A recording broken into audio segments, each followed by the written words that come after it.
Corona virus دنیا بھر میں اپنے ساتھ بے روزگاری کی بڑی لہر لے کر آیا ہے۔ حکومت پاکستان مسئلے کے حل کے لیے درختوں کی سونامی کا سہارا لے رہی ہے۔ پاکستان تحریک انصاف کے بلین ٹری سونامی منصوبے میں اب ان دہاڑی دار مزدوروں کو بھرتی کیا جا رہا ہے جن سے لاک ڈاؤن نے روزگار چھین لیا۔ رکشے کا ڈرائیور رکشہ چلاتا ہوں، لیکن لاک ڈاؤن کی وجہ سے یہ جو وبا آئی ہوئی کورونا وائرس، اس کی وجہ سے سب کچھ بند ہو گیا، پورا کاروبار بند ہو گیا ہے۔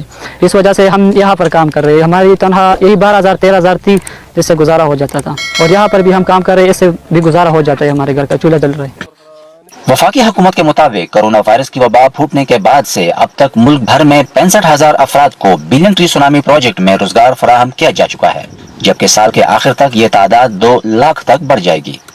اس طرح کے کووڈ-19 کی وجہ سے لاک ڈاؤن جو صورتحال کریٹ ہوا ہے، اور اس میں لوگوں کو روزگار بھی نہیں مل رہا، لوگ جو ہے نا گھروں میں بیٹھے ہیں، اور ہر گھر میں جو ہے نا ہر آدمی کا ایک بچے ہوتے ہیں، تو ان کی جو ہے نا روزگار بھی نہیں ہے، تو وہاں پہ جو ہے نا لوگ کافی پریشانی کا شکار ہیں۔ 2018 میں ملک گیر سطح پر شروع کیے جانے والے بلین ٹری سونامی پروگرام کے تحت 5 سالوں میں 10 ارب درخت لگائے جائیں گے۔ اس منصوبے سے پیدا ہونے والے روزگار کے مواقع تک فرحات بی بی جیسی ہزاروں خواتین کو بھی رسائی دی جا رہی ہے۔ میں محکمہ جنگلات پشاور ریجن کی مشکور ہوں کہ انہوں نے مجھے نرسری فراہم کی، انہوں نے ہمیں اس کی باقاعدہ ٹریننگ دی ہے۔ ہم اب اس نرسری کا کام کرتے ہیں۔ ہمارے یہاں بہت غربت ہے، اس سے حاصل ہونے والی آمدنی سے ہم گھریلو اخراجات چلاتے ہیں۔ ہمارے بچے اسکول پڑھتے تھے، ان کی فیس ادا کرنا مشکل تھی، اس لیے ہم اسے جاری رکھیں گے۔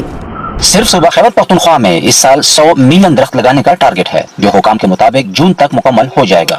لاک ڈاؤن کے بعد معاشی سرگرمیاں